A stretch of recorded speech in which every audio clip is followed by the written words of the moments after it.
जिंदगी में दुख दर्द तो होते ही है ना।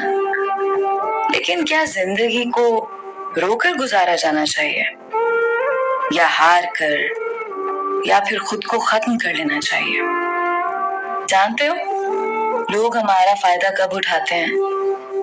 जब हम कमजोर पड़ जाते हैं, जब हम ये दिखाते हैं लोगों को कि हम अब थक चुके हैं, हार चुके हैं।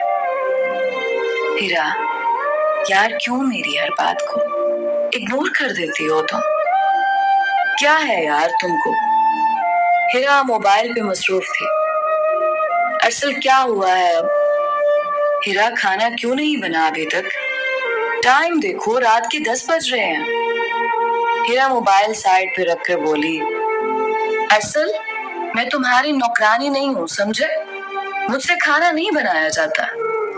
अरसल टाई खोलते हुए बोला, हीरा मेरी जान, पहले तो सब कुछ ठीक था ना? अभी क्या हो गया है तुमको? अब ऐसा क्यों करती हो? हीरा मोबाइल लिए रूम से बाहर चली गई।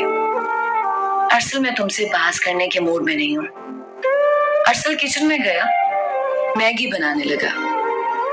भूख लगी हुई थी। हमारी मोहब्बत की शादी है, सब कुछ तो ठीक था 1 महीना पहले तक। अब हीरा मेरे साथ ऐसा क्यों कर रही है? मुझे कुछ भी समझ नहीं आ रहा। मैगी बनाकर खाने के बाद टीवी हाल में बैठ गया। इतने में फोन की घंटी बजी। अमेरिका से कॉल थी। अरसल का भाई, भाभी और अम्मी अब्बू वहीं रहते थे, लेकिन अरसल पाकिस्तान में ही गवर्नमेंट जॉब कर रहा था। अच्छी पोस्ट पे था, लेकिन जिससे मोहब्बत की थी, निकाह किया था, वो अब नासूर बन रही थी। माँ ने पूछा, अरसल बेटा कैसे हो तुम? अरसल ने सबसे बात की, फिर अपने भाई को कहने लगा, भाई हीरा बहुत बदल गई है, वो मेरे साथ अब अच्छा सलूक नहीं कर रही। भाई ने पूछा, अरसल खैरियत है ना? अरसल ने सब कुछ बताया। भाई, हीरा ना तो अब खाना बनाती है और ना मेरे कपड़े साफ करती, वो अजीब तरह की हो गई है अब। भाई हैरान था, लेकिन अरसल तुम दोनों तो शादी से पहले एक दूसरे को जानते थे ना, फिर अब क्या हो गया है? अरसल वो तुम्हारी बीवी है, पूछो उससे। कुछ तो होगा ऐसा जिसकी वजह से वो ऐसा कर रही है।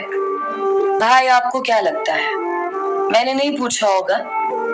भाई 1000 बार पूछ चुका हूँ, लेकिन वो कुछ बताती नहीं, बस झगड़ा करती रहती है, लड़ती है मुझसे। भाई ने हौसला दिया, अरसल कोई बात नहीं, वक्त के साथ साथ वो समझ जाएगी, तुम परेशान ना हो। अरसल ने घर में एक नौकरानी रख ली, जो उसके लिए खाना बनाती, अरसल के कपड़े वगैरह वॉश कर देती। हालात ऐसे होने लगे, हीरा और अरसल ने एक दूसरे से बात करना छोड़ दी। अरसल हीरा के लिए पैसे उसकी अलमारी में रख देता। अजीब तमाशा था, वो दोनों एक ही छत में रहते हुए हमसफर एक दूसरे के लिए अजनबी से हो रहे थे। हीरा एक बड़े बाप की औलाद थी, उसके भाई बहुत बड़े बिजनेसमैन थे। अरसल का दिल बहुत चलता था, घर आना हीरा बात तक ना करती, बस जैसे वो मजबूरी में साथ रह रही हो।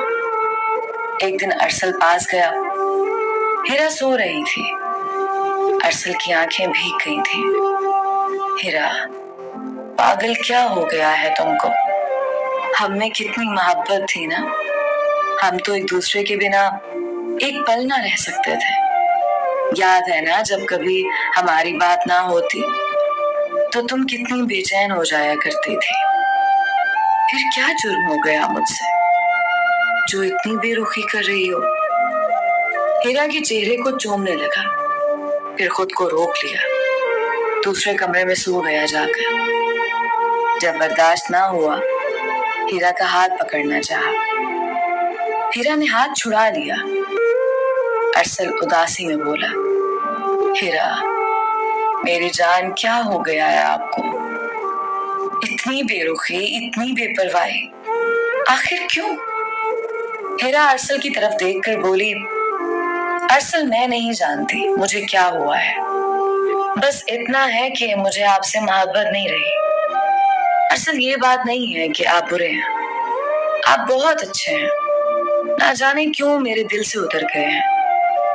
अरसल कांपती आवाज में बोला, हीरा कोई तो मेरा गुनाह होगा ना जो तुमको मुझसे मोहब्बत नहीं रही। हीरा उठ के दूसरे कमरे में जाने लगी। अरसल कभी कभी बिला वजह किसी से नफरत हो जाती है और हमारे मामले में भी कुछ ऐसा ही है।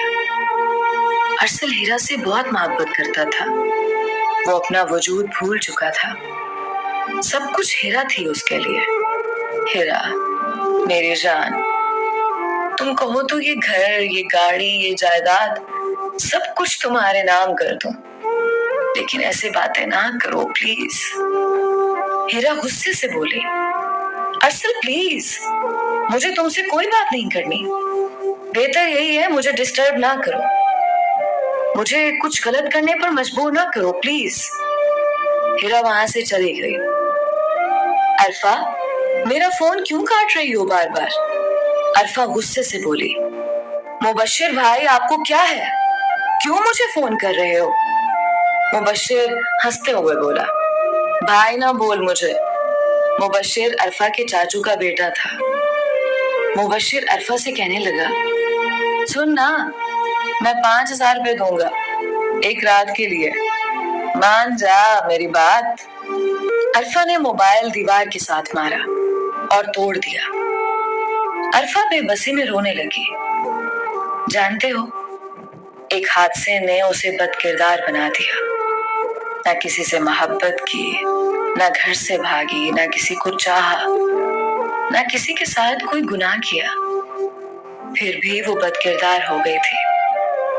जिंदगी में कभी कभी ऐसा हादसा पेश आ जाता है जो इंसान को मौत से सजा देता है। अरफा के माँ बाप भी उस पे यकीन नहीं करते थे। एक भाई था, वो भी शराबी, जो बस चले तो बहन को शराब की खातिर बेच डाले। अरफा 5 वक्त की नमाज अदा करती थी, वो अल्लाह के सामने रो रो कर मौत मांगा करती थी, ऐ अल्लाह मैं थक गई हूँ, मेरी भी कोई जिंदगी है क्या भला? मेरे माँ बाप मुझे बदकिरदार कहते हैं, मेरा सगा भाई शराब की खातिर मेरा सौदा कर देता है। अल्लाह जी, ऐसे जिंदगी से बेहतर है मुझे मौत दे दो। अरफा अपना दर्द बताती तो आखिर किसको? हर आंख उसे हवस की निगाह से देख रही थी। कजन्स उसे पैसों की खातिर रात गुजारने का कहते थे, वो किसी को ना बता सकती थी, कुछ ना छुपा सकती थी। हाँ, एक बार उसके लिए रिश्ता आया था, लड़का सरकारी स्कूल का टीचर था। अरफा बहुत ही खूबसूरत थी, यूं कह ले बिल्कुल कोई जन्नत की हूर थी। जब मंगनी हो गई, किसी ने उस लड़के की फैमिली को बताया, अरफा बदकिरदार है, रिश्ता टूट गया, सब खत्म हो गया। कुछ दिन आंसू बहाए, माँ बाप ने मनहूस कहा, भाई ने गालियां दी, वो तन्हा बैठी अपनी किस्मत पे रोने लगी। अरसल ऑफिस से घर आया, हीरा मैं कुछ दिन के लिए कराची जा रहा हूँ, शायद 5 दिन के बाद घर आऊं। हीरा कुछ ना बोली। अरसल दूसरे दिन चला गया, लेकिन किसी वजह से उसका जाना कैंसिल हो गया। अरसल घर वापस आया, रात के 12 बज रहे थे। घर की एक चाबी अरसल के पास थी। घर में दाखिल हुआ, घर में ये किसकी कार खड़ी है? अरसल हैरान था। हॉल में दाखिल हुआ, सामने हीरा और उसका कजन हाथ में हाथ डाले सोफे पे बैठे हुए थे। हीरा का सर उसके कजन दानिश की गोद में था, वो नींद बरहना हालत में थे। अरसल का दिल फट सा गया, दिल चाहा दोनों को जिंदा गाड़ दे। हीरा के मुंह पे थप्पड़ मारा। हीरा हैरान थी, अरसल तुम कैसे वापस आ गए? तुम तो कराची। अरसल सोफे पे बैठ गया, दानिश भागने लगा। अरसल ने दानिश को गिरेबान से पकड़ा, जमीन पे गिरा लिया। दानिश, भागने की कोशिश ना करना, मैं पागल नहीं हूं। हीरा, मुझे नौकरानी ने बहुत बार बताया था कि साहब, मैडम हीरा किसी दानिश के साथ बात करती है, उसके साथ चक्कर है, वो मिलने भी आता है मैडम को। लेकिन मुझे यकीन नहीं था उस पे। यकीन करने के लिए मुझे ये सब करना पड़ा। हीरा डर गई थी। अरसल ने दानिश के सर में पास पड़ा हुआ गुलदस्ता मारा। दानिश के सर से खून बहने लगा। अरसल हीरा की तरफ देखकर बोला, हीरा, क्यों किया ऐसा तुमने? मेरा सब कुछ खत्म हो गया आज, सब कुछ। दिल चाहता है तुम दोनों को कत्ल कर दूं, सारे मोहल्ले को इकट्ठा करता हूं, तुम दोनों को इबरत का निशान बनाता हूं मैं। हीरा अरसल के कदमों में गिर गई। अरसल, अल्लाह के वास्ते मेरी इज्जत बख्श दे, माफ कर दे मुझे, मैं माफी मांगती हूँ। दानिश का बहुत खून बह रहा था, वो बेहोश हो चुका था। अरसल की आंखों से आंसू बह रहे थे। हीरा, मुझे मार दिया तुमने, मेरा सब कुछ खत्म हो गया, मेरी दुनिया उजड़ गई, मेरा सब कुछ फना हो गया। हीरा, अच्छी वफा की तुमने, बहुत अच्छा किया मेरे साथ। हीरा रो रही थी, अरसल के सामने हाथ जोड़े बैठी हुई थी।